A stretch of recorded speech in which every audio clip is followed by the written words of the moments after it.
Hey everyone, today we're going to be looking at the UK's rape gang inquiry report that was released a few days ago by Rupert Lowe. Now, for context, in the course of the last few decades especially, but really as early as the 1950s, there has been a systematic, widespread industrial rape of young white British girls, predominantly. And of course, this also extends to white British women, but in both cases, it is white British, which is, in this case, pretty much the same thing for those who are the victimizers, the criminals, the rapists. And who are these rapists? Well, predominantly, as it turns out, Muslim men, and specifically Muslim men of South Asian background. Or you could just say Muslim men of foreign background. Basically, men who are not European, men who are not British, and men who do not belong in the country, and never should have been there with their entire families. Now, I may sound extreme in this current intro, but as we get on with this 200-page report, I think you'll be understanding of my rage. I have not looked at it yet, but I have some context behind this, given my previous videos about it.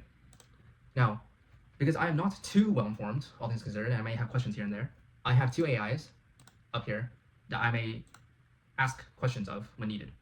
For the purpose of this video, I will be essentially reading out loud this entire report, 200 pages. Most likely we'll be splitting this up into a few videos just because it's quite long, and the video, well, that'll be quite long, or the videos I should say. And I'll be reading these aloud and essentially giving my commentary on it. And again, for my background or for my biases, I am somewhat aware of these atrocities. I am extremely biased against the criminals, which I believe should be justly, well, even before touching any of this, castrated, tortured, and then executed. And for the rest of their communities, somewhere along the same lines of that. Deportation, well, before I talk too much about it, let's just go ahead and read this. The Rape Gang Inquiry Report. Acknowledgements. Every witness who volunteered their testimony, whether survivor, parent, whistleblower, politician, or expert, showed courage that made this inquiry possible. Their contributions have ensured that the truth is now a matter of permanent public record. Rupert Lowe, MP's energy and commitment ensured that the rape gang inquiry took place. He has been unwavering in his devotion to make sure that the rotting stain on our country's history has remained firmly in the public eye. Deep gratitude is extended to the entire inquiry team led by Sammy Woodhouse, Nat Enderby Shenton, Merlin West, Deborah Sudbury, and Julie Ballin. Oh wait, he's disappeared. I can't read it. Worked tirelessly to bring the evidence together and support every survivor who came forward. Patriots. A special thank you is owed to MPs Esther McVeigh, Nick Timothy, and Carlo Lockhart for taking the time to sit on the inquiry panel. Dr. Mark Dury has been extremely generous in enriching the report that follows with his expert knowledge. So, of course, with any sort of sexual crimes, a doctor or a medical professional is always needed to assess the victims and whatnot. We also are grateful to Charlie Downs, Joshua Firm, Harrison Pitt, and Graham Smith for their editorial oversight and counsel. Last but not least, we thank the untold thousands across Britain who made all this possible by donating to ensure that this inquiry could take place. So everybody here mentioned, including the thousands of people who supported making this inquiry possible, are patriots, all of them. And, well, let's get ahead with it before I get on another rant. Britain doesn't have a racism problem, it has an immigration problem. Yeah, true. Rupert Lowe. As is the case with many decent, hard-working Britons, I am unaware of the sheer scale of the evil that has been and continues to be perpetrated by chiefly Pakistani Muslim men against vulnerable young white women and girls in communities up and down our country. But a single course transcript from one such horrific case, amplified by Elon Musk early last year, set in motion a long overdue national reckoning on a matter that inspired over 20,000 British patriots to help fund our rape gang inquiry. What follows is a comprehensive report of its findings. It is essential that all related court documents are securely preserved for legal and historical reasons. That's true. You don't want people forgetting this, because this has been committed. It is an atrocity that has been committed against the British people. And there must be responsibility. And there must be accountability. And bravo to Elon for, at least amplifying this issue. I'm grateful to everyone on my team who has contributed to exposing this demonic chapter, in Britain's history. A combination of the paralyzing fear of racism accusations and the scramble for votes from imported foreign subcultures meant that pure evil was allowed to metastasize. There's no lies here at all. Politicians, whether it be Conservative or Labour in the UK, and really the establishments, I should say, in the West in general, they have allowed this to go on. This unfettered immigration, whether it be illegal or legal, doesn't matter. It's the same freaking thing. At the end of the day, you're importing people who are of a different culture, who are against your values, and who will, as is in this case, exploit your most vulnerable for their pleasure, for their sick, demented, evil. I I should stop for now. Anyways, let's continue. Nor is the horrendous ordeal over. The root cause was immigration, beginning with the British Nationality Act 1948 and escalated under Tony Blair from 1997 onwards. Believing proud nations to be responsible for the mid-20th century destruction of Europe, our post-war leaders embraced diversity and multiculturalism as the supposed civilized alternative. This report established beyond doubt that this open society obsession has in fact enabled untold barbarism of its own. Oil and water do not mix, and cultural differences going back centuries are the genesis of this problem. Yeah, no lies there. This video is going to go on quite a bit, in case you didn't already know. Just not just by me reading this, but my commentary. Essentially, with World War II, with the Holocaust and all of that, Europeans, I should say white people in general, even if they were against the Germans or whatever, and this goes for Germans too, nobody should be ashamed of their history. It should just be their history. And you shouldn't have to apologize or bend over backwards to appease third worlders who are against your interests and who seek to harm you. And look at this blatant self-hatred, self-pity against your own history as a sign of weakness. And this is what has happened. The West, after the Holocaust, after World War II, realized we need to do the reverse of whatever Hitler did. And, well, this is the result. So, yes. Anyways, I urge all Britons to read this report in full. Again, I'm not British, but I'm reading anyways. Lessons need to be learned, and prosecutions need to follow for the appalling cowardice of those responsible for refusing to resist such horrors. The strongest possible penalties, up to and including death, more than death in my opinion, must also be sought for those yet to be properly punished, or indeed punished at all for the vile, unspeakable crimes. Yeah. Yes. And this is not only against those who actually committed these crimes, like physically, the sick monsters, but also those officials who allowed this to happen, who knew this happened and did nothing to stop it. The world is a dangerous place to live, not because of the people who are evil, but because of the people who don't do anything about it. Again, Albert Einstein. Man is the cruelest animal. So he's quoting a scientist and a nihilist. Yeah? Introduction. The Rape Gay Inquiry has now concluded the final phase of its work. It was established to examine one of the most horrendous scandals in the long history of our country, the systematic targeting of vulnerable girls, overwhelmingly white British, by predominantly Muslim Pakistani gangs across town, the cities, up and down the nation. Sorry, in case my articulation is not necessarily that good, it's just the evidence presented throughout the hearings confirmed what has long been known but repeatedly denied by many in the political class. The inquiry welcomes girls, boys, men, and women of all races and religions to testify to their experiences to gain a complete picture of the rape gang phenomenon. That's such a nice euphemism you put in there. The Casey reports of 2025 stated that disproportionate number of men from Asian ethnic backgrounds were among the suspect for group-based child sexual exploitation. Baroness Casey quoted local reports showing that a significant portion of those convicted were of Pakistani and or Muslim heritage. This crime stretches back generations. Again, you think it's not happening now? It is happening now. You think just because people are more aware of it, that's not happening? You're wrong. And again, this is also happening in literally every other country. Every Western country, I should say. And when it says Asian ethnic background, it's referring mainly to those of South Asian backgrounds. Like, East Asians, I don't think are really doing this, but literally anybody who does this should face the same punishment, so far as I'm concerned.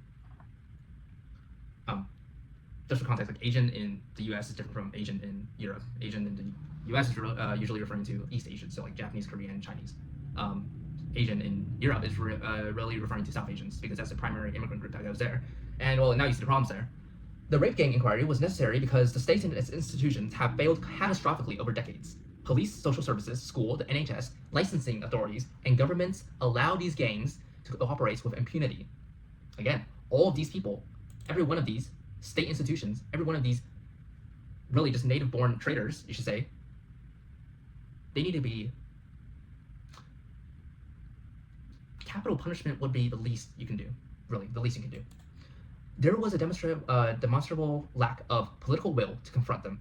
The Labour Party initially refused a public inquiry altogether, only relenting under considerable pressure. It will be many years before this inquiry is complete, and there is no guarantee that it will adequately address the politically sensitive, ethno-religious nature of this phenomenon. Despite now pushing for an inquiry in opposition, when in government, the Conservative Party did very little. Again, this is a bipartisan issue. The establishment parties in the UK is the same as the establishment parties anywhere. They are against the interests of the native people, and they are for the interests of the globalist elite who push immigration and are totally in favor of all the crimes that go along with them. Again, phenomenon, but a nice euphemism. Politically sensitive ethno religious conflict, eh? Yeah, you could say that. I forgot that in the UK you can't really mention these things despite how obvious the trends are, the statistics are. The rape gang inquiry was survivor led. Every day the panel sat with Sammy Woodhouse, a survivor turned activist herself, along a variety of experts who attended whatever their specialist subject formed the focus, whatever their specialist subject formed the focus of our efforts to get to the truth. We examined distinct areas of the scandal in turn so that a maximally full picture could be established. Parents and carers described their experiences. Instances of pregnancy, abortion, and children born rape were laid bare. Whistleblowers who had previously been ignored gave evidence. Policing and justice failures were documented. Social care, NHS services, including sexual health and mental health, education, taxi licensing, because many of these people tend to go on taxis now, or are taxi drivers, demographic trends, cultural and social issues, and ideological obstructions to justice were all scrutinized without restriction. Nothing was off the table. Misguided political correctness and cultural sensitivities played no part in the proceedings. The promise was made to every donor was honored in full. The truth was pursued, and justice was our only objective, and that should always be the case. Now, I knew about this. The force, because remember, this is rape, right? And this was kidnapping and prostitution, all that. This is, well, how much more atrocious can it get? Forced impregnation, abortion, and forced births. Terrible, terrible. Castration, execution, torture, all of them. Survivors were finally given the platform they had long been denied, or they had been denied for so long, and were central to the inquiry. The full scale and nature of the crimes can now be placed on the public record. The true horrors of what took place is no longer hidden. Now again, as I said earlier in the introduction of this video, it is not the true scale, because 250,000, which is the number they cited as to the number of victims, you should say, of all this, that is again, that's what you know for now. The truth is that of the reported numbers, or rather of the total numbers, that's just the ones that are reported. The total number is much higher, much, much higher. It could be upwards into possibly the millions, really. And considering the population size of the UK is only like, what, 70 million, something like that, I believe? Let me check. Pop of UK. 70 million, yes. About 70 million. A million, for example, hypothetically, of 70 million, that's more than 1%. Meaning that when you go around and look at 100 people, for example, out in the middle of the street, more than one of them have likely been the subjects of these horrific crimes. And that's just the ones that are still living, really. Anyways. So, yes. Although the inquiry lacked statutory powers, the response was overwhelming. Politicians, whistleblowers, experts, family members, and many others came forward. Those few in prominent positions who declined to give evidence did so knowing their refusal would be noted. And they're traitors, and they should be executed along with the rest of them.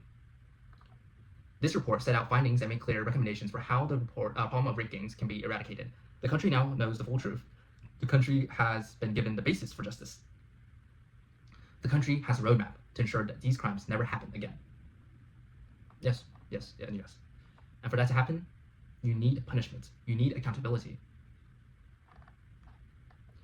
Executive summary. The rape gang inquiry examined the systematic targeting of vulnerable girls, overwhelmingly white British, by predominantly Muslim Pakistani gangs across the towns and cities throughout the United Kingdom. The evidence put to the inquiry confirms that this scandal constitutes one of the most horrendous failures in the history of the country. Organized networks of perpetrators built coordinated operations that transported victims between locations, supplied them with drugs and alcohol, recorded abuse for distribution and blackmail, and passed girls between multiple adult men. These crimes have been committed for decades, since the 1950s by Pakistanis in particular, and have affected every region of our nation. Since the 1950s. Right now it's 2026. It's very likely happening right now, meaning it's been happening for 70 years. 70 years. That's how long it's been happening for. And Pakistanis, right, their history came about really after the Indian separation or independence movement. So basically right after World War II, when the guilt that Britons had for some freaking reason made it so that they imported all these damn foreigners. And this was the result. And this continues to be the result.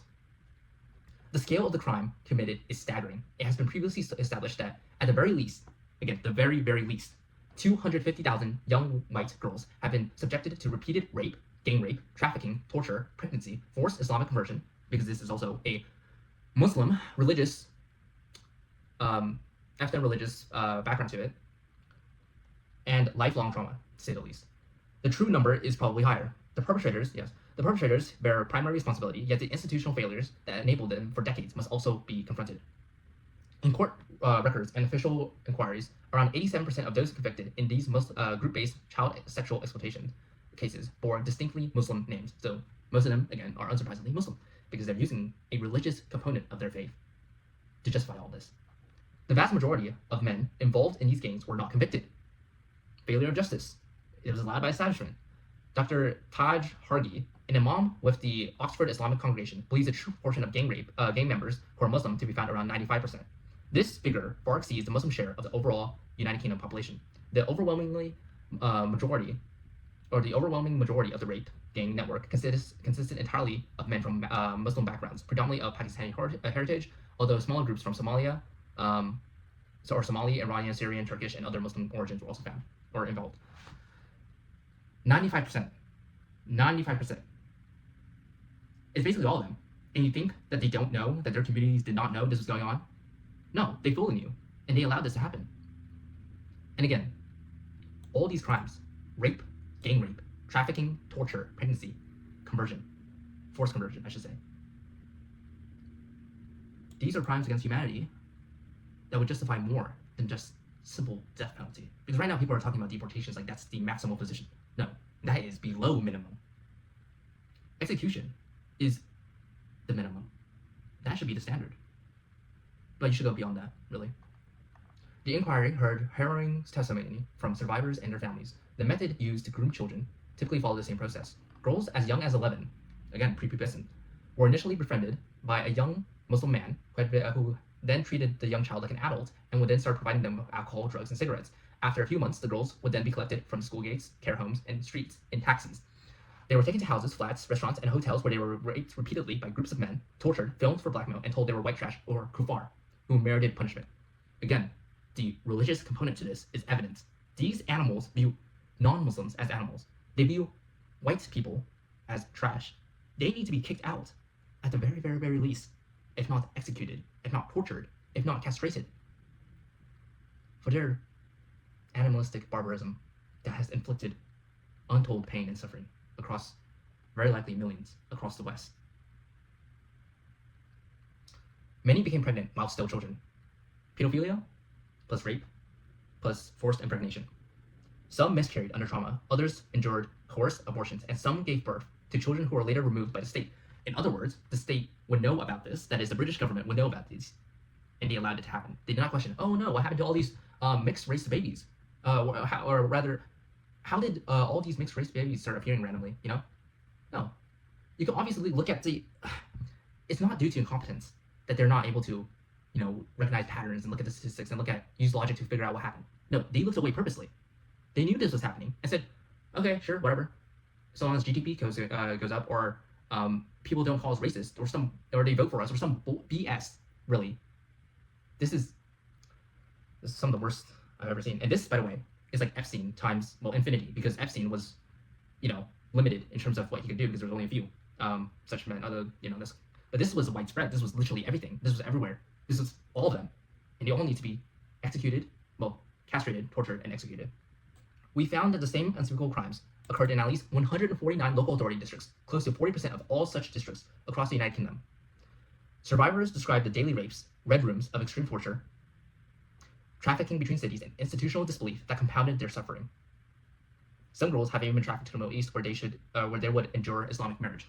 So now you got human trafficking outside of Europe, outside of the UK. Imagine your daughter, your sister, a young girl, kidnapped by Muslim men who rape, who impregnate her, who gang rape, who prostitute her, and then they take her to the Middle East, to some barbaric third world shithole. Yeah, I'm gonna curse. Where they become married to some old man who believes that she is white trash, and again impregnates her forcefully and rapes her. And do you see now why I'm so angry? Why I can hardly even speak articulately? I can't really speak articulately. Every one of these, man. Every single one of these. The demographic and cultural drivers are clear. Perpetrators from Pakistani Muslim and other Muslim backgrounds operate under an honor and shame-based clan code that treat non-Muslim girls, especially white working class girls, as property available for sexual use. The ethno-religious component of this. Yeah. This pattern was reinforced by 8 theological and legal aspects of Islam. These include the doctrine of Muslim superiority, drawn from the Quranic verses that position Muslims at the top with a duty to correct non-believers. The rape, apparently. The gang members' justification for their crimes can be found in the Islamic principles of loyalty and disavowal, known as the I don't care. It demands enmity towards non-Muslims, the superiority of men over women, forced marriage combined with the absence of any fixed minimum age of consent. Again, their prophet, the holiest man in their freaking religion, married a 9-year-old. He married a 6-year-old and had sex with her at the age of 9. Again, they're really looking up to their religion, eh? They're really following their religion to the T. The perception of female sexuality as inherently dangerous, a system of sexual slavery that authorizes sexual relations with non-Muslim captives. Correct. They would take sex slaves, basically. And they still do, apparently. And a religiously sanctioned social hierarchy that subjugates conquered non-Muslims. These elements, filtered through clannish immigrant subcultures, provided religious justification that enabled the systematic rape and even slaughter of white British girls. This is only page 9, by the way. It's freaking PDF, and that's including the title page and all that. Or page 8, I should say. Were Britain functioning effectively, these girls would have received considerable state protection. No way. However, every single one of our institutions failed them catastrophically. That's a proper word, I think, to use here. Police forces ignored repeated reports, criminalized victims instead of perpetrators, destroyed evidence, and allowed known rapists to walk free on bail. What more do I need to say exactly about what should be done with them? Social care services undermined protective parents, placed children in trafficking hubs inside children's homes. So this means they're putting children directly where this thing happens. They're putting children right next to where these criminal gangs operate, putting them in direct risk. And this is not new. This is not unknown. In the last few years, there has been cases where asylum facilities have been placed right next to girls' schools in the UK and in Europe in general. And guess what happened? Who knew that rapes would happen, eh? But it did. I wonder why. It's the same freaking people doing it every single time. And these people, they allow it, they coerce it, they allow this to happen. And really what they're doing is they want this to happen. They are traitors to the maximum, to the T. They need to be, again, every single thing I've already said is true throughout all of this. Okay, where was I? Place children in trafficking clubs inside children's homes, closed cases despite clear indicators of exploitation and retaliation, or retaliate against whistleblowers.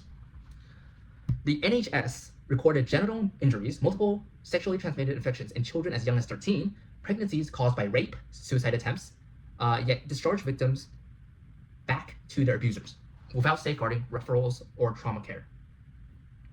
So imagine this. A girl is raped. A girl is pregnant, forcefully impregnated by an adult Muslim man who raped her and kidnapped her and abused her. Now she tries to suicide. Now she tries to, off herself. And then somehow social services pick her up and put her back to her abusers, give her back to her abusers. There's no word to describe all of this but evil. And even that does not fully describe it. This is a really long rant, by the way. Schools observe older men collecting girls at the gate. Heard disclosures of rape on school premises. So in other words, the teachers, the facilities, or the faculty, I should say, allow this, and responded by excluding victims rather than protecting them. Taxi licensing authorities renewed permits for drivers who formed the logistical backbone of the networks and collapsed in the face of organized protests when basic safety measures were proposed. My gosh. This is going to be a really long video. I'm going to split this into parts.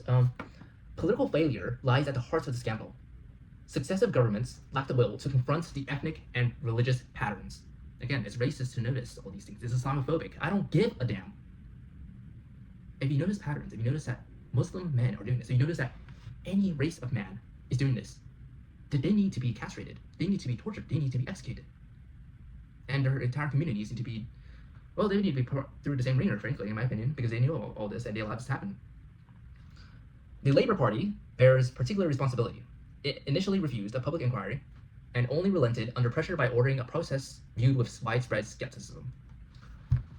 Again, this is not just the Labour Party, but yes, the Labour Party is the lefty, globalist elite, or one faction of it, I should say. And they should be, well, again, I keep saying the same things, so you don't really need to hear them. Labor-dominated councils and MPs were briefed on the gangs long ago, yet later denied knowledge. Every single one of them, man. The party prioritized electoral reliance on Muslim voting blocks. Again, import them for the votes. They cause harm. You look the other way, and then block, or worse yet, you offer these girls as an offering, as a sexual offering to these Muslim men, saying, "You can rape them. Just vote for us."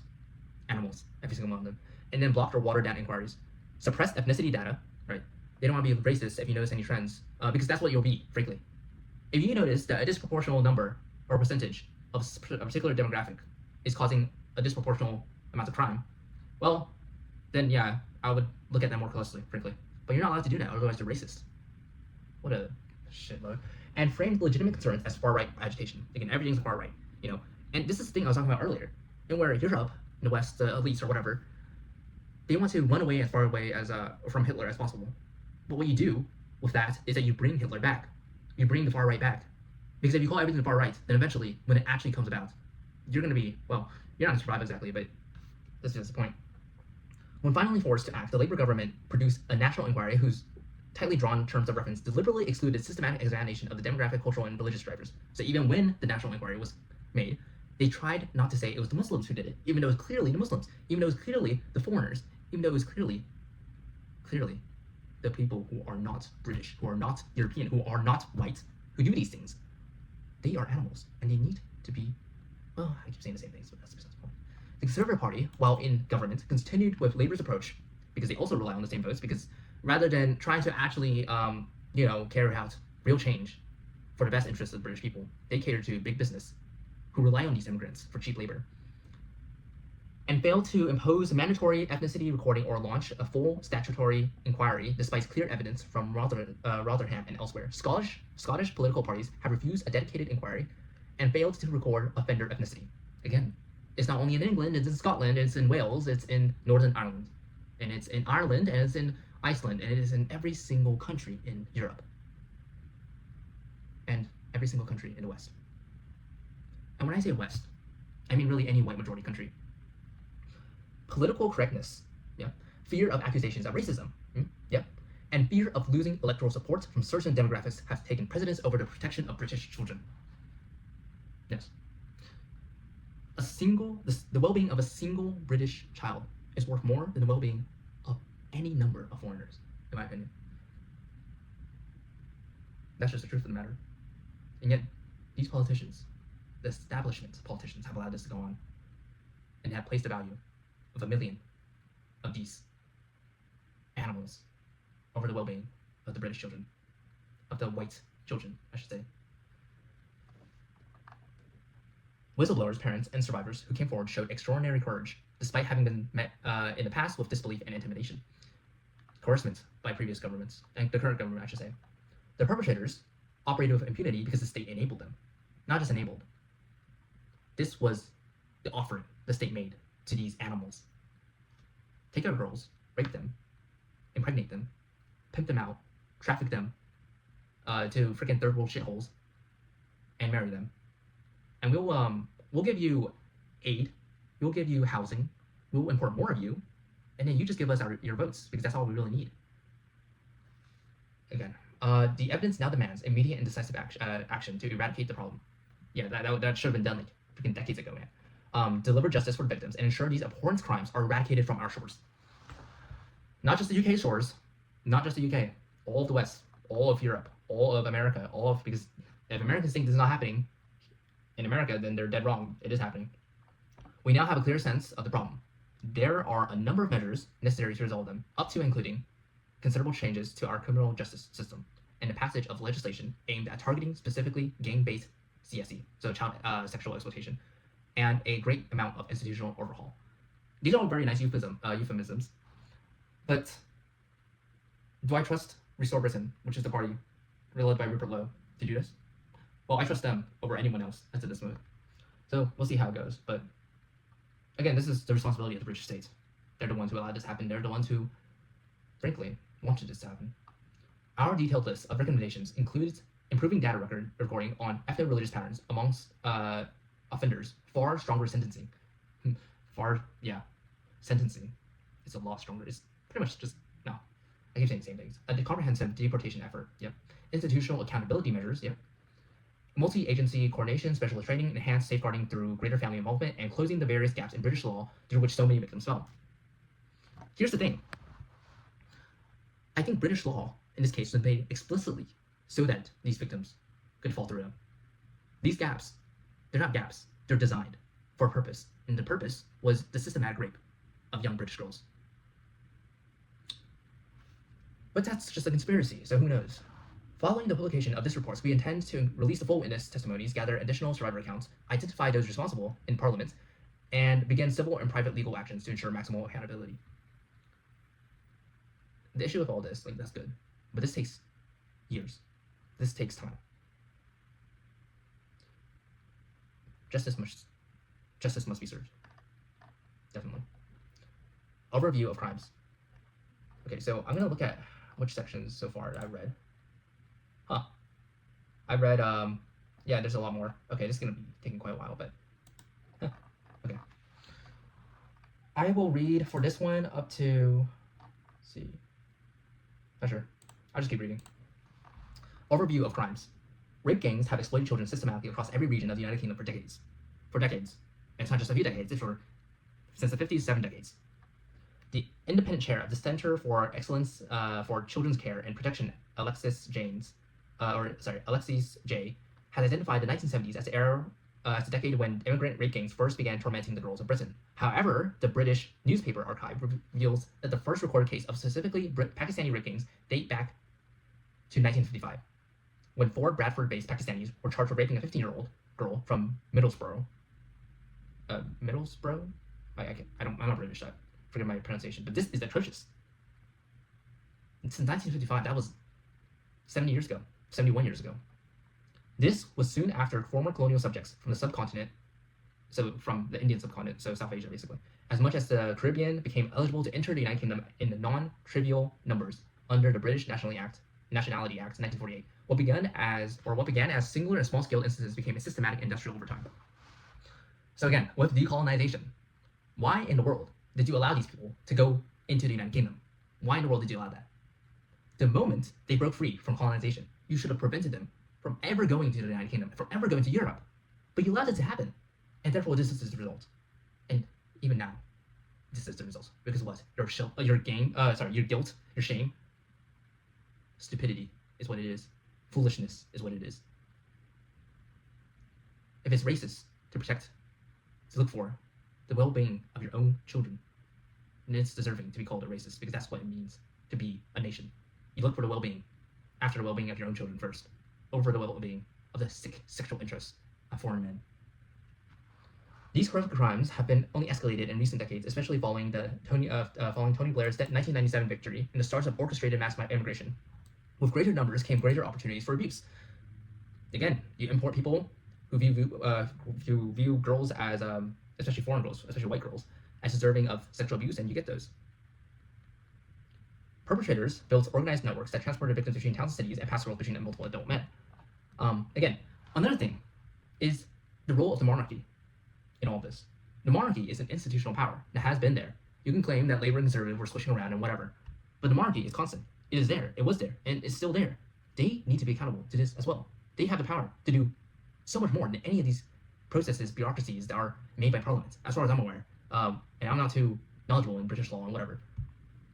But a monarch that cannot protect its own people, that allowed this to happen, is no monarch at all. In each of these areas, the same tactics were used. Girls as young as 11, I read this earlier. The authorities, yeah. But the main thing is, basically grooming. Like, the official terminology for all of this is called the Muslim grooming gangs in the UK, but it's really just rape gangs. Like Trash Fire, I read this earlier. The authorities at every level, yes. And I read this as well. Yes. Rape, gang rape, trafficking, torture, pregnation, forced Islam conversion. Yep. Yeah. Enabled by institutional denial, political calculation, again, the voting blocks, and fear of the accusation of racism took place over decades. It's racist if we notice these things, if we call these things out. What about the votes? How are we going to get elected if we don't allow them to rape our girls? This is sick. The incident of criminal activities listed in the report or drawn from court records. Okay, whatever. This is denied. Okay.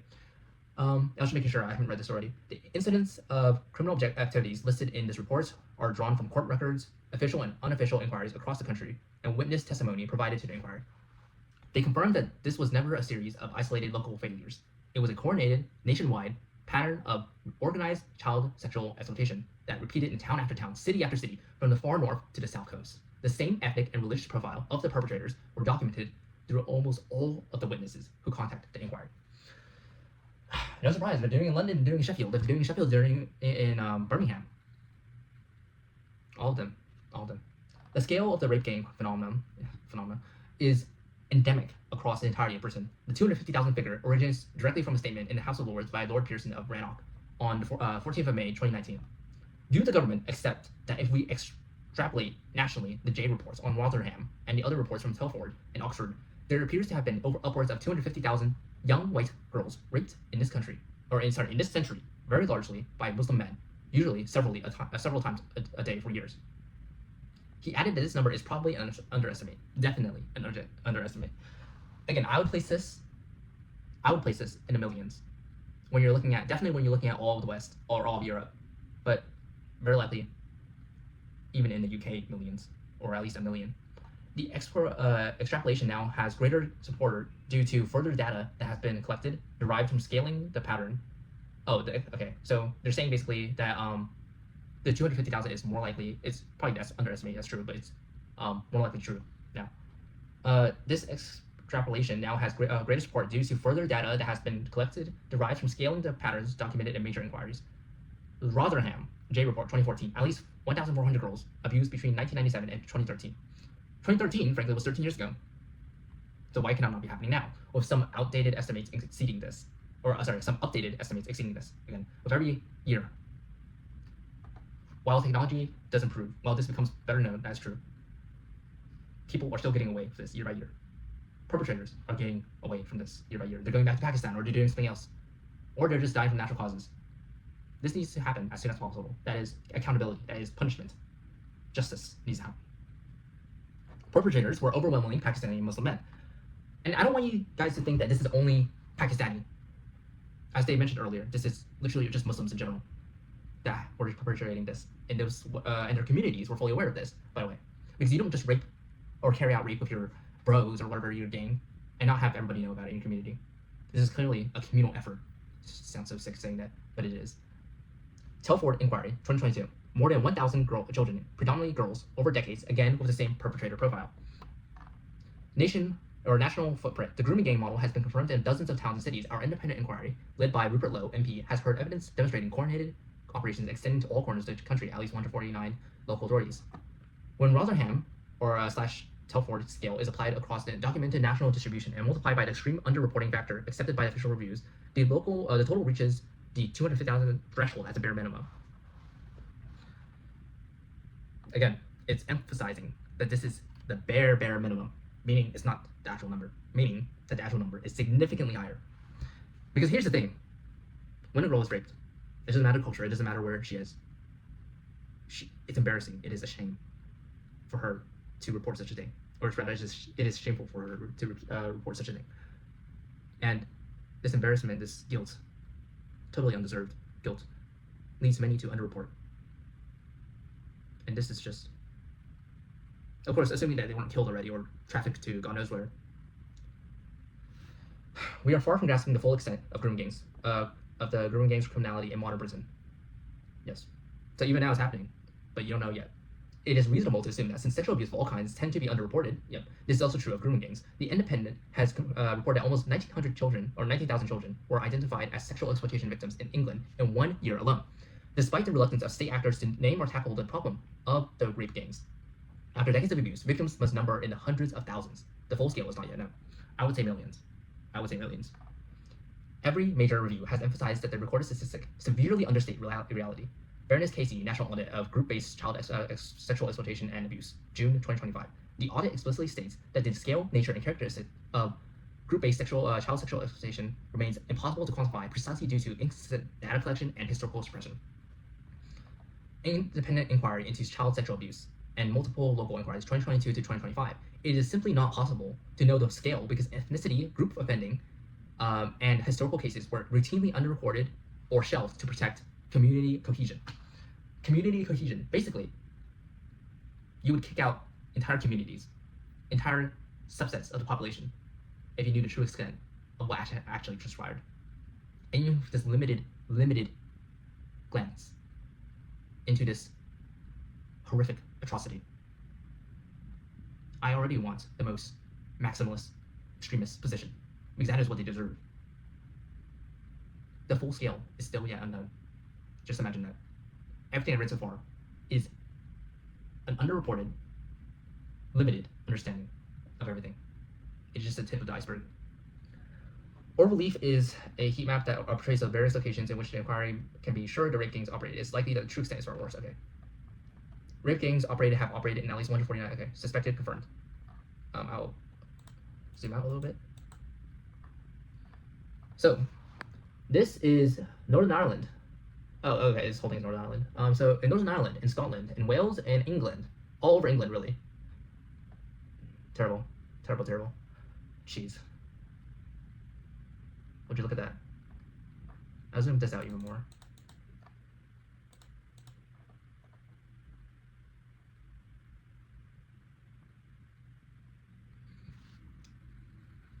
And they're still there. They're still right there.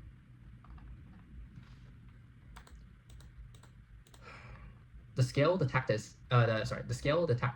the perpetrator profile, and the systematic inaction were almost always identical everywhere.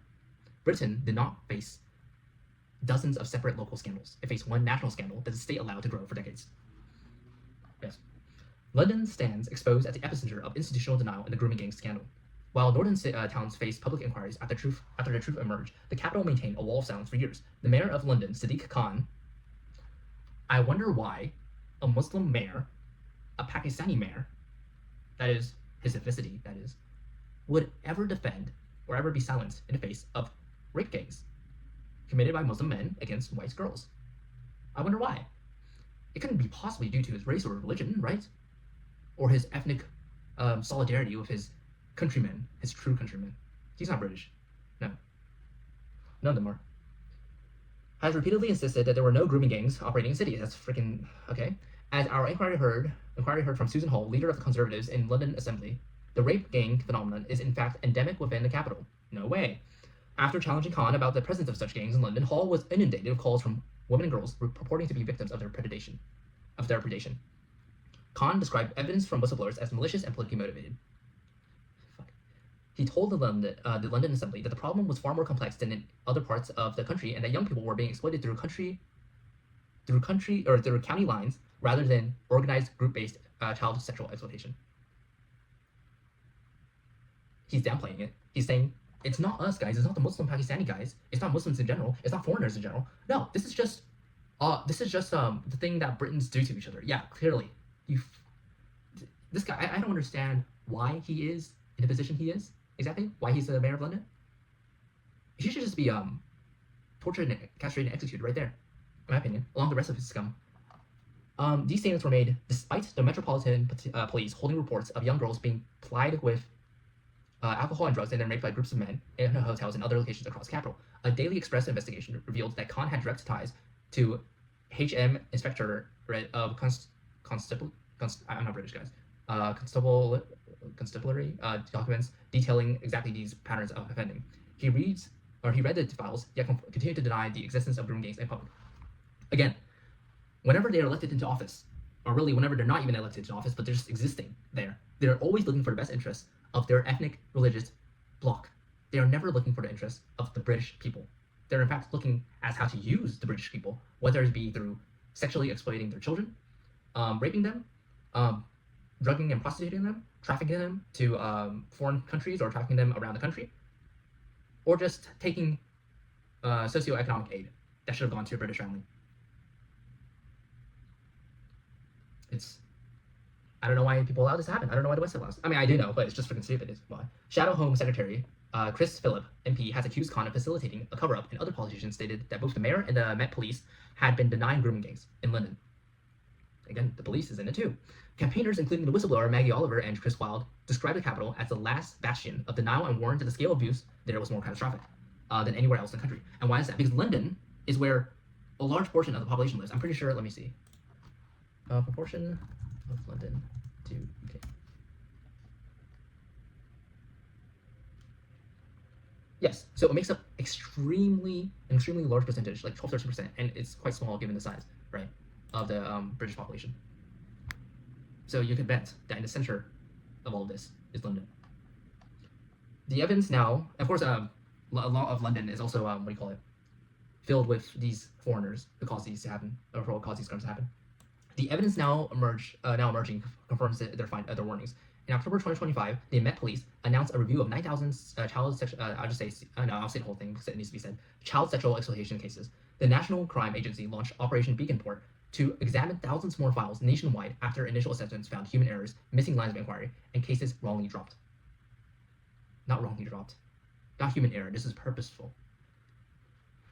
London forms a significant part of this backlog. A former Met Police detective had described industrial-scale child prostitution and grooming in the capital, with authorities aware but opting for inaction due to a mixture of incompetence, laziness, and corruption.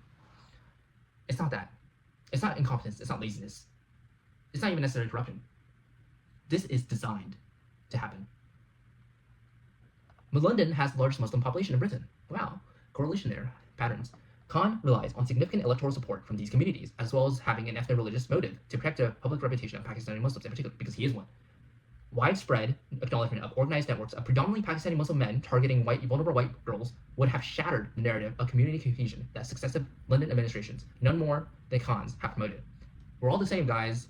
We are one London community. We are all British. You know, it's the paper that makes you British, not your blood, not the thousands of years of history. No, you, random Muslim man, are as British as this guy whose family has lived here for thousands of years. Hey, you're just as British as him, clearly. As for others in authority, fear of being labeled racist, again, paralyzed the Met Police and City Hall in the same way it did for Rotherham and Rochdale before them. One anonymous whistleblower told us that boys as well as girls are especially vulnerable targets for criminal gangs, especially Albanian, Somali, or Turkish, operating in the capital. All Muslim. Albania is actually in Europe, by the way. But again, they had a similar thing a few centuries ago, where the Ottoman Empire went into Southeast Europe, the Balkans, and took, again, things don't really change here, but they took these Muslim Ottoman people, so Turkish really, they took white girls, European girls, and women as sex slaves, and then they took the men, the young boys, to be their soldiers and converted them forcefully. Albania is just a result of that. And it's a wonder, a total mystery, as to why they're doing it now here. As to why Muslims do the same thing they did hundreds of years ago. I wonder why. What's the commonality? Operating in the capital, yet the relevant bodies still refuse to collect data on ethnicity, willfully rendering themselves blind to the very behavioral patterns that are supposed to aid law enforcement in its pursuit of justice. So basically, it's saying that law enforcement can't look at patterns, can't look at which ethnicity does what, because that's racist, even if it helps actual law enforcement. Total nut jobs, man. The Met Police review, the National Crime Agency operation, and witness accounts pouring in prove that group-based child sexual exploitation has thrived in our capital city. This inquiry records the failure without reservation. Khan and the senior leadership of the Met Police must answer for the role in the scandal. More to answer, I'd say. Again, they're all using very nice language here. Until this capital confronts the truth with the same vigor now demanded elsewhere, the children of London remains at risk and the state remains complicit. The same rigor elsewhere. It's not nowhere near enough, I would say. Okay. Victim testimony. Oh geez, so many victims. Whistleblower. Yeah, I said I was gonna read all this, but it's already been, well, quite a while. So far, I read an overview, really.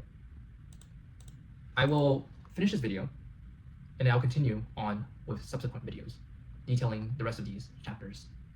There should be no chapters whatsoever. It should just be one chapter saying, we never allowed this to happen, and so it didn't happen. Or, this did happen, and we executed all of them. Period. So one line. This is terrible, but, oh my gosh. But anyways, I know I'm not very articulate in this video. I'm not very well spoken exactly. I'm all over the place from rambling. I'm just saying random words really, and it's really due to the fact that I'm emotional about this case, about this atrocity that has been committed against people who are not my people, people of a different nationality than me. And yes, I feel for them because I live in the West. I live in the United States. They live in the UK. But I feel kinship, despite being a guy, despite being a foreigner by blood, despite being a different nationality. I feel kinship nonetheless, because I view these atrocities as if they were to be committed against my own sister or my own daughter or something else. And I don't understand why British people, why Europeans, why Westerners in general are not more up in arms about this. But again, I only really read the conclusion, the introduction. I suppose I will be reading the AI summaries of this as well, because why not? I basically just read the summary just now. So according to DeepSeek, which is Chinese AI, based on reports, okay, here's the summary. The reports published by Rupert Lowe, a massive decades-long scale, at least 250,000 repeated rape, gang rape, traffic, torture, pregnancy, forced Islamic conversion, and lifelong trauma. Perpetrator, overwhelmingly Muslim Pakistani, from 87 to 95% of convicted gang members. Convicted, again, it's much higher, very likely. Institutional failure, Political complicity. Complicit. Guys, my articulation is like really bad right now. Complicity. Political parties, including the Labour Party, as well as the Conservative. Religious and cultural drivers, Islam theology, Whistleblower persecution. Oh, it talks about Tommy Robinson later. Systematic silence discredited. Okay. The document is not an official government inquiry. It is a report produced by an independent group. Its findings and recommendations must be understood in that context. Now, I don't trust the government, frankly, because the government is led by the Labour Party. It is led by the establishment. Unless Restore Britain gets in power, I don't trust a single one of those politicians, so-called politicians. No, they are the ones who have historically enabled this to happen. They are the ones who have really wanted to have this happen and had it happen. So I don't trust any government reports necessarily. Nature of evidence. So the report relies heavily on personal testimony from survivors and whistleblowers, which is presented as harrowing and compelling. It also cites statistics from other reports to support its conclusions. However, it does not appear to present new statistical data or primary research conducted by the inquiry itself. So basically, it's just a compilation of a lot of the other reports that have been done across the nation. But the main thing is the personal testimonies, because that is the most emotional aspect and the most personal aspect of the entire inquiry that I'll be reading in the next video. Controversial conclusions. This claim regarding the scale of abuse, 250,000, the emphasis of a single religious and ethnic driver, and the explicit recommendation, selective immigration bans on the country of origin, a referendum on reintroducing the death penalty, far more than the death penalty, man, are highly controversial and are not supported by other major official inquiries. Official reviews like the J report and the Case report have often shied away from making such definitive, sweeping conclusions about causal, religious, or cultural links. And remember, AI itself is, because it draws from a source of, really a wide source of, I should say, information or data across the web, it will always pretty much have a somewhat liberal bias, somewhat establishment bias. But if you look at the statistics, that's all really you need to look at. And one single statistic is one too many, frankly. The language, framing, and conclusions suggested the report is designed to appeal to a political audience that is highly critical of immigration and multiculturalism. No, it is meant to appeal to the British people because your own daughters, your own sisters, are and have been raped, prostituted, gang raped, sex trafficked, impregnated, converted, and married to and by Muslim men, foreign men, men who are not British, men who are not European, not in the truest sense of the word. They are animals, and they deserve far more than the death penalty, in my opinion. It positions itself as truth-telling exercise against a perceived establishment cover-up, because it is. Key findings from text, victim testimonies, so I will be getting to those later. But for now, I guess this is as a summary portion. The report contains extensive graphic testimony from several survivors, of course, under pseudonyms, that makes sense. Grooming process, a consistent pattern of being love-bombed, gifted alcohol and drugs, and exploited by older men. Which older men? Muslim older men. And survivors. What are the ethnicities of the survivors? White British girls. Escalation to abuse, frequent accounts of violent gang rape, trafficking between towns and cities, and being filmed for blackmail. Many survivors report being disbelieved by police, social workers, and medical staff. Pregnancies and consequences. Multiple accounts of being pregnant as children through rape, forced by miscarriages, forced abortions, and having children removed. Demographic and cultural analysis. The report claims that there's a strong ethno-religious profile of the perpetrators, and also a strong ethno-religious profile of the victims. Muslim men of mostly South Asian, but just generally speaking, foreign background, against white British girls with a historically cultural Christian background. Statistic, yeah. 87% with Muslim names, or 87 to 95% of the victimizers are, at the very least, Muslim, compared to the general population, 6%. So, if you're looking at the total population of the UK, 6% of them, 6% of men will commit sexual crimes or whatever. But of the convicted men in this case, it's 87% who are Muslim, or 95% who are Muslim. And remember that 6% of the general population is accounting for the fact that Muslims are also in there. So if you take that away, how much of these sexual crimes are actually committed by white British people? Very little. Most of them, far disproportional number of them are committed by Muslims. And again, the data will not necessarily support this because the data is skewed. The data is purposely edited such that they don't include ethno-religious backgrounds for victimizers or victims, as far as I'm aware. It's a total cover-up, and that is the truth of the matter. It argues that this is not a cultural issue, but a religious one. It is both. Drawing on Islamic theology, the report mentions concepts like whatever, loyalty, and disavowal, the perceived superiority of men over women, and the historical Sharia institution of slavery as potential justification for abuse. Correct. All these things are existing in current Islamic societies in the Middle East or in North Africa, literally in any part of the world. This is what they are. Islam, as a religion, has very specific things that they believe in. And the more religious of a Muslim you are, the more likely that you are likely to believe in these things, such as child marriage, sexual slavery, jihad. And a lot of Muslims will say jihad is just, struggling or whatever. It's not. It's just terrorism, plain and simple. Institutional failures. The report provides a scathing critique of how institutions fail to protect children. Police accused of criminalizing victims instead of investigating perpetrators, destroying evidence, and failing to act on intelligence. Social services criticized for undermining protective parents and returning children to the home of their abusers. I just remembered a similar case that came out, I think, a few weeks ago or a few months ago in Spain. This girl named Noelle, she was euthanized by the Spanish government.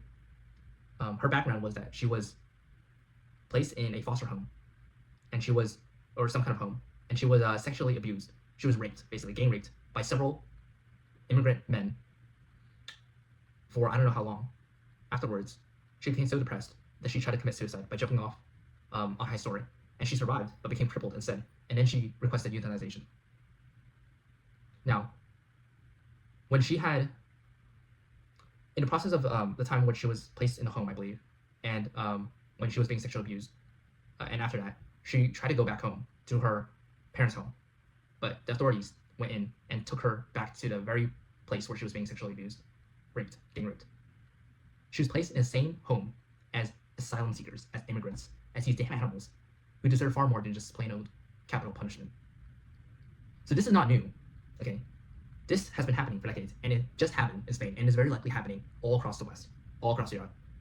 With the same victimizers, the same perpetrators, against the same kind of victims.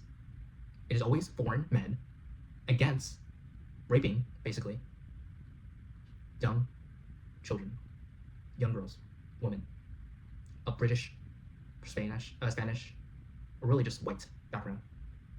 There's an ethnic, religious component to this. It doesn't matter your nationality necessarily. It doesn't matter if you're British or Spanish. If you're white, they see you as meat. They see your children as meat. Every single one of them. Remember, even if you have the personal experience, personal encounters with somebody of a particular background who is nice to you or whatnot, that doesn't mean they're all like that. The exception is not the rule. Okay, anyways. NHS accused of treating physical symptoms, STIs, general injuries, without safeguarding the child and discharging victims back into dangerous situations. So same thing as what I just said earlier. Same things here, basically. Schools accused of excluding victims as a disciplinary measure for lifestyle issues related to grooming. That can mean a lot of things, frankly. But nonetheless, the schools should be held responsible as well. Taxi licensing, accused of allowing taxi drivers to form the logistical backbone for the gangs. Because remember, you need to transport girls around cities, across places, so they could be raped. Clearly. Political failures. The report focuses its harshest criticism on the Labour Party. It alleges the Labour councils were briefed on the issue as early as 2003, but chose to suppress information to protect community cohesion and their electoral base among Pakistani Muslim communities. Yes. It criticized Labour for initially refusing a public inquiry and then creating a national inquiry with terms of reference deemed too narrow to examine the ethno-religious drivers of the problem. So they're not looking at the actual problem, they're just pretending they are because it's gone to the point where they feel like they have to respond to the public pressure. The Conservative Party is also criticized for failing to impose mandatory ethnicity recording or launch a full statutory inquiry while in government. Again, you look at the Conservative Party, you look at the Labour Party. In both cases, you have many even of their own MPs who are not British. Again, British means you are either English, Scottish, Welsh, or North Irish. That is what it means to be British. It is nothing else, okay? Anything else is just a piece of paper that says that you belong to this nationality, but that is not true. Even me, I am by nationality an American, but ethnically, I am not heritage American. I am not white American. This is an understanding that must be in place for all of Westerners. Every single person in the West should recognize this reality. Your ethnicity determines your nationality, first and foremost. Everything else comes second. Recommendations. The report represents a wide range of represents a wide range of recommendations. These include criminal justice, advocacy for mandatory life sentences. That is so okay. For perpetrators of gang raped or gang-based child sexual exploitation. Some members like Rupert Lowe, MP, have called for a referendum on the reintroduction of the death penalty. I've said my opinion, at least, or my recommendation, I should say, at least a dozen times in this video. So perhaps I'll give it after I read the Grok summary as well. Immigration proposes deporting every foreign national convicted of these offenses, stripping dual citizen or dual nationality British citizens of their citizenship, obviously, and advocating for ultra-selective border control that bans immigration from countries deemed to be overrepresented in the convictions. How would I do this? How would I deal with immigration? Well, first of all, I guess this ties back into the other thing, into criminal justice. So, but in regards to newcomers, I should say, or new people who are immigrating, and yes, so I would be selective, but not based on nationality, because you can be of a certain nationality and not necessarily have these things. Like correlation more so factors into your ethnicity, into your cultural raising, into your household than anything else. I think nationality is fickle. It is not as strong a causal factor or correlation. Oh no, in this case it is quite correlationary, or corollary, but it is not as good of a causal factor, I would say, as a person who is of a particular ethnic background. For example, in South Africa, the United States in the last year or so took in a lot of immigrants from South Africa actually, but they were all white South Afrikaners, not black South Afrikaners, or South Afrikaners. Well, that's not that term exactly. No, Afrikaners are a particular group within South Africa. They are of Dutch, French, and some other background, but I'm getting off topic here. Basically, they were selective, not based off nationality, but based off ethnicity. Now, in terms of like Pakistan or India or many of these places where immigration comes from, they are primarily not necessarily multiracial. They are well, as we would say, race is itself a social construct. That's the point. You look at a Pakistani, you can't really tell them apart from each other. You look at an Indian, you can't really tell them apart from each other for the most part. And so, I suppose in this case, it does kind of make sense, given the general trend. But it should be based off ethnicity, I would think, rather than just nationality. That's not as strict. That's not as a good sift, as you could say.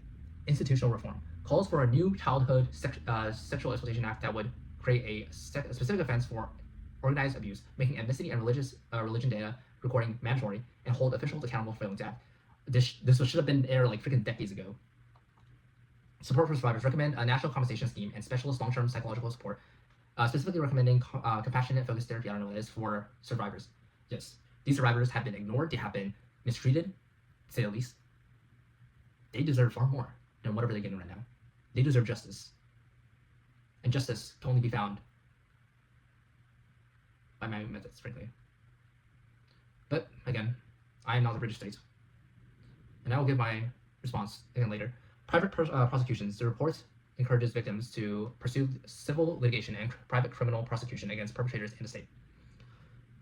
Again, I don't know how it is in the UK exactly, but anytime you're trying to do anything civil or perhaps criminal as well in the US, you usually have to pay out of your own pocket. So I don't know how true that is there, but definitely having more people bring this to the limelight would be extremely beneficial to the well-being of not just themselves, these victims, but the UK, society, Western civilization, in general. But anyways, this is the summary of the DeepSeek AI. I will now read Grok. It's highly disturbing survival center. Okay. Okay. It says I'll read it quickly to see if anything changes. Or if anything is new. Forced conversions. Yeah.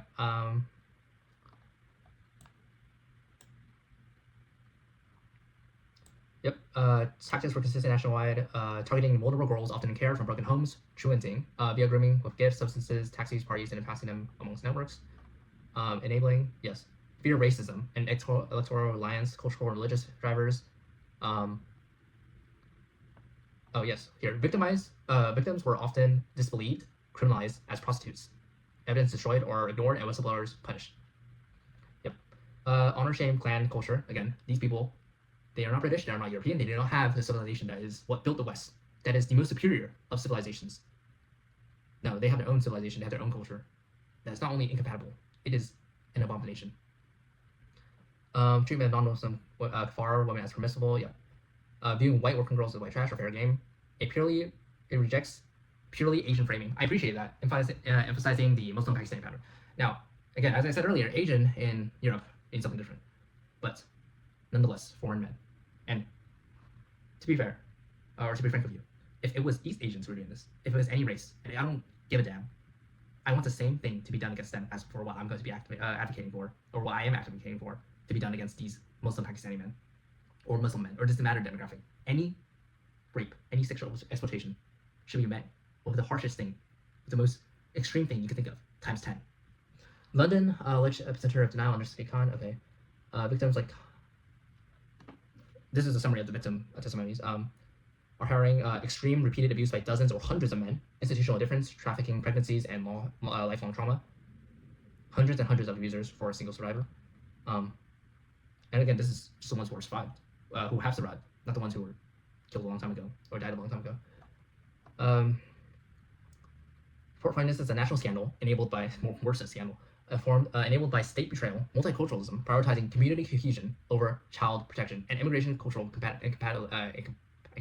incompatibility.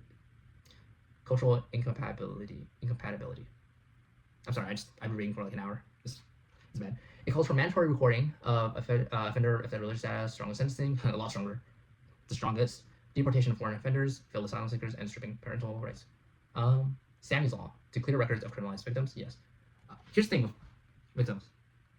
I've read reports, or I've seen before that some of the victims were themselves groomed into becoming criminals. And so, you know, for example, if they were forcefully married into family and over time, Stockholm Syndrome or something of the sort becomes who they are, and they become Muslim, and they become the very people who abuse them. And that's sort of the case. You know, there should be empathy or some sympathy towards them. I don't have a particular position because this is just summary, so I'll have to look into it more. But prohibiting Sharia marriages in this context, family first, safeguarding reforms, private prosecution and civil action to bypass reluctant authorities, yes. Full public publication of testimonies and naming enablers in parliament, yes, definitely. If there is not a political solution to all this, which I highly doubt from anybody except for Rupert Lowe and his Restore Britain Party, then there will be vigilante justice that will be needed. Next steps include yeah, again, this is not yeah, they often use vague Asian terminology. Again, Asia is such a wide place that they just call them all Asian. Over here, we don't call any of them, any of the South Asians in the United States, that is. We don't call like Indians Asians. We don't call Pakistanis Asians. We just call East Asians Asians. True Asians, by the way. Just kidding.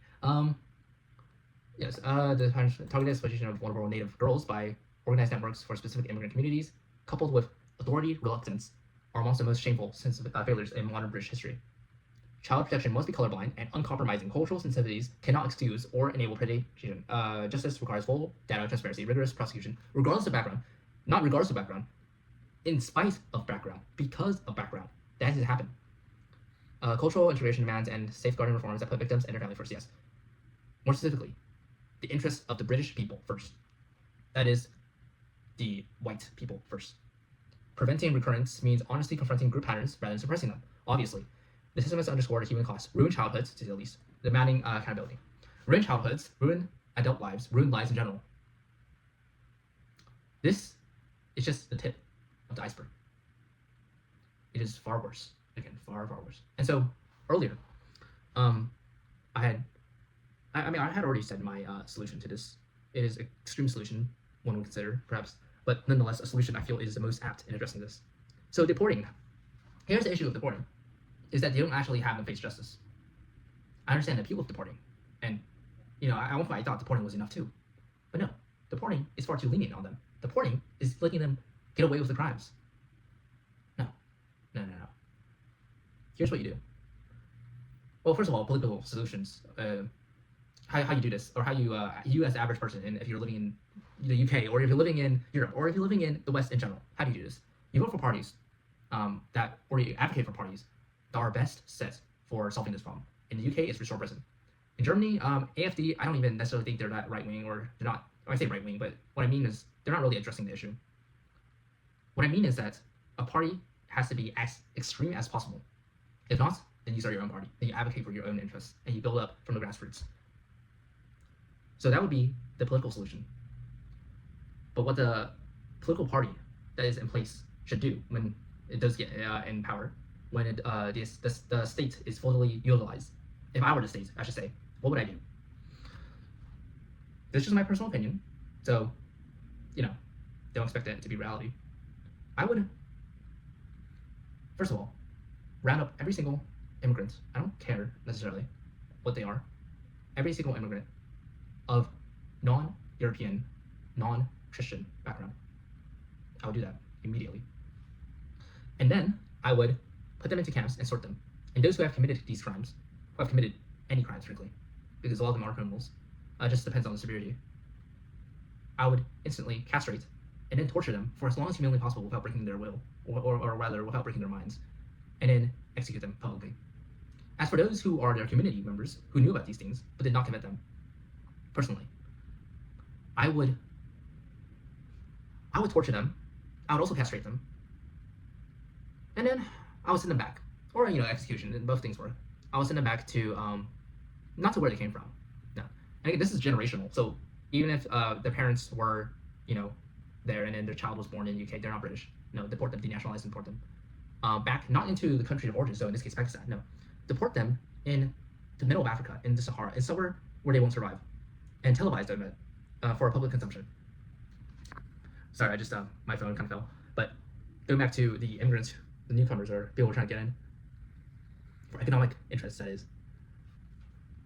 I would say to them, if I were the British government, if you come to the UK, or really to Europe generally, I will castrate you, and then I will put you not back in your home country. No, I'll put you in the middle of Sahara, just like the other animals. Yeah, that's about it, really. And of course, those who are remaining within the UK as people who don't cause problems and all that, I would scrutinize their lives carefully, with extremity. I would employ authoritarian measures, because frankly, the UK has gone good at that, but against their own citizens. No, I would employ these authoritarian measures against the immigrant populations within the UK that remains in this hypothetical scenario. Yes, I would employ them such that any single mention of uprising, of whatever, it doesn't matter, any step out of the line will be met with immediate castration. Again, I mentioned castration and torture. Why? Because killing them is too easy. I mean, they're already going to hell, that's besides the point. But having this justice here, human justice, I think is warranted. I think it's beneficial for society. You want to create more harm to them than they created to these girls. And you want, therefore, to go as hard as you can, because you can never really match that. But anyways, these are some of the few measures that I'm thinking of when it comes to dealing with immigrants. And of course, I am an immigrant myself when it comes to the US, because I am not born in the US. I am born to an American citizen. It's true, but I was born overseas. And furthermore, my blood is not heritage American. So I'm saying all these things from the perspective of someone who is just really a Western culture enjoyer, or Western civilization enjoyer. And I view this as an absolute atrocity committed against the West and its people, who are white, who built civilization as we know it today. And so that's my lengthy video for just really the summary portion, for just the introduction portion of all of this. There's far more that we'll be reading in the following videos. But if you stuck around this long, I thank you. It's a really long video. Thanks for watching.